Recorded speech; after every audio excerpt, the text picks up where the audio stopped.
If we compare Xi's narrative about China to Mao, it's changed a little bit. So it's not just about the socialist experiment and cultural revolution.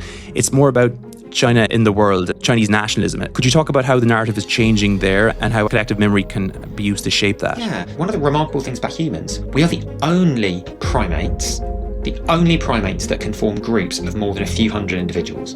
We can create states of millions, 1.4 billion in the case of China, right? So how do we do that? So the way we can get to this next stage is by creating shared understandings of the world.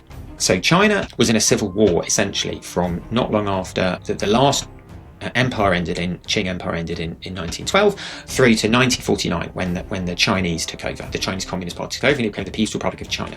Now for Mao Zedong, who was the leader of the communists during a lot of that, and then for the first 2.5 decades of Chinese rule of the People's Republic of China, the story, his way of understanding the world was one of, exactly as you said, it was communist, it was Marxist. So it was about class struggle. It was the rise of the proletariat. For him, it wasn't so much about China, it was about the rise of the proletariat.